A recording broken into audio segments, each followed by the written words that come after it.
গির্জা, মসজিদ, মাদ্রাসা যারা যেরকমভাবে চালাবেন, কিন্তু দাঙ্গাতে যেন কোনো রকমের এটাতে সমর্থন না করে আমরা এটাই প্রত্যেকটা মসজিদের ইমাম দায়িত্ব নিয়ে আমরা আগামীতে এটা প্রচার করব।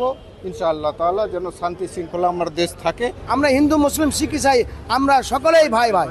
নেতাজি ইন্ডোরে মুখ্যমন্ত্রী মমতা বন্দ্যোপাধ্যায় সভা করলেন ইমাম মুয়াজ্জিন সংগঠন সহ মুসলিম সম্প্রদায়ের বিভিন্ন বিশিষ্টজনেদের সাথে।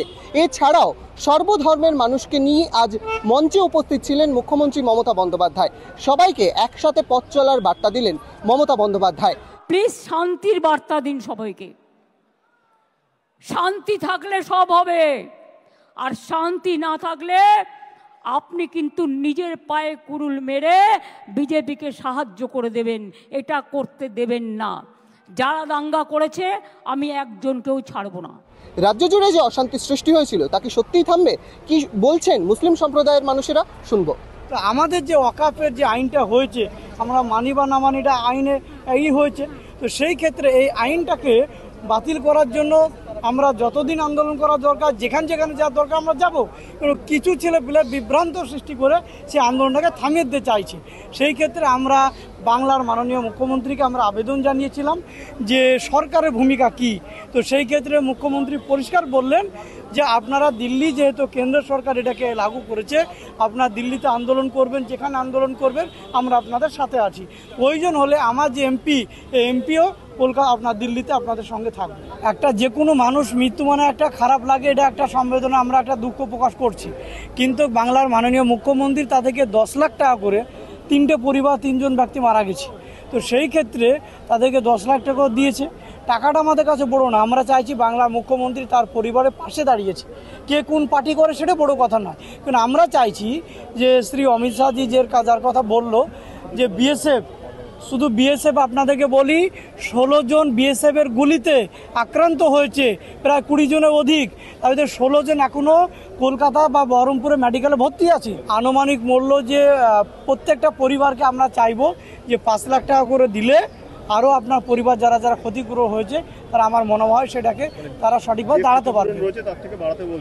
হ্যাঁ, যে ক্ষতিপূরণ 10 লাখ টাকা যে দিয়েছে ঠিক আছে, এটা আরও যারা ছোট ছোট আপনার দোকানদার, আপনার কাপড়ের দোকান বলুন, একটা মানে ছোট ছোট কিছু দোকান স্টল বলুন, তাদেরকে আরও কিছু যদি করে দেওয়া হয় আরও ভালো হয়। অশান্তি থেমে গেছে, তবে অশান্তিটা আমরা কোনো ভাই কল করে অন্যকে ঘটিয়েছে। আরএসএস, বিজেপি দল এরাই ঘটিয়েছে, এরা বদনাম করার জন্য এটাকে। কিন্তু দেখা যাচ্ছে ধরা পড়ে গেছে, তাদেরকে পুলিশ ধরেছে, জেরার মাধ্যমে তারা বলে দিয়েছে যে হ্যাঁ আমরা অমুক টমক, যারা ঘর ছাড়া, বিবি ছাড়া, সব কিছু ছাড়া, তাদেরকে যে প্রোটেস্ট দিয়েছে, যারা মানে করেছে, যারা সাহায্য, তারাও সে মুসলমান। এক মুসলমান হয়ে আর এক হিন্দু ভাই, আমরা হিন্দু, মুসলিম, শিখ, ইসাই আমরা সকলেই ভাই ভাই। অতএব আমরা সকলে চাই, আমরা মানুষের নজরে দেখি, আমরা তাদের মতো ইতে দেখি না যে এক হিন্দু ভাই হয়ে আর এক হিন্দু ভাইয়ের ঘর আগে লাগিয়ে দেবো, যে মুসলমানদের ভাই চাই দেবে, আমরা কোনোদিন চাইনি, চাইবও না। এই জাতপাতের আমরা লড়াই কোনোদিন চাইবো না। আর এই আমাদের শান্তি শৃঙ্খলা বজায় রেখে যেন আমরা জীবনযাপন করতে পারি, এটাই আমাদের মাননীয় মুখ্যমন্ত্রী মমতা ব্যানার্জি আদেশ এবং নির্দেশ দিলেন। আমরাও সেটা ফলো করব। আমরা ইমামরা যেহেতু আমরা প্রত্যেকটা জায়গাতে ইমামতি করি, আমাদের সর্ব জায়গাতে যেরকমভাবে আমরা নামাজ আদায় করি, হিন্দু ভাইরা পূজা এরকম পাঠ করে তারা তাদের যে সময় মতো তাদেরকে শান্তি শৃঙ্খলাভাবে যেন তারা পূজা পাঠ করতে পারে, এটা আমাদের ঐতিহ্য রয়েছে ভারতবর্ষে। এই ভারতবর্ষকে বিভাজন যেন না হয়, বিভেদ যেন না হয়, জায়গা যেন ছোটোখাটো কথা নিয়ে যেন ফাসাদ ও ঝগড়া না হয়, এটারই বার্তা দিলেন তিনি। যে ওয়াকুফ বিল অ্যামেন্ডমেন্ট, যেটা যে উনি কালা কানুন গায়ের জোরে ওনার মেজরিটি পার্সেন্ট আছেন বলে উনি একটা অল্প দিনের মাথায় নতুন আইন নিয়ে এসছেন, এটা আমরা ধিক্কার জানাই।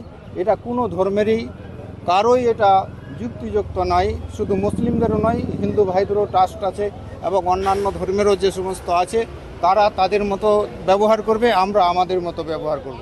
মুখ্যমন্ত্রী পরিষ্কার বলে দিয়েছেন যে আমরা অপশক্তি, অশুভ শক্তির প্ররোচনায় পা দেব না, ফাঁদে পা দেব না। বাংলায় যারা সাম্প্রদায়িক সম্প্রীতি বিনষ্ট করতে চায় সেটা ক্ষেত্রে আমরা প্ররোচনায় পা দেব না, এবং এই সাম্প্রদায়িক বিনষ্টকারীদের খপ্পর থেকে বাংলাকে বাঁচানোর জন্য আমাদের সরকারের একটা বিরাট চ্যালেঞ্জ। এই চ্যালেঞ্জ নিয়ে আমরা কাজ করি। ইমাম মুয়াজ্জিন সংগঠন থেকে শুরু করে তৃণমূল সংখ্যালঘু সেলের সভাপতি, তাছাড়াও বিভিন্ন মানুষজন প্রত্যেকেই একটাই দাবি করছেন, সকলকে একসাথে নিয়ে চলার, সর্বধর্ম সমন্বয়ের বার্তা দিচ্ছেন সকলেই। তার পাশাপাশি ওয়াকফ যে আইন পাশ হয়েছে কেন্দ্রীয় মন্ত্রিসভায় এবং রাজ্যসভায়, সেই আইনের বিরোধিতা করে দিল্লিতে যাওয়ারও ডাক দিচ্ছেন সকলে। তবে শেষ পর্যন্ত এই আইন পাশ হওয়ার পরেও কি পরিস্থিতি দাঁড়ায় গোটা দেশ জুড়ে বা রাজ্য জুড়ে, সেদিকেই নজর থাকবে আমাদেরও। এই সময় অনলাইনের জন্য Vedanta Chattopadhyay, Netaji indoor stadium. Download করুন এই সময় অ্যাপ iOS ও অ্যান্ড্রয়েডের জন্য।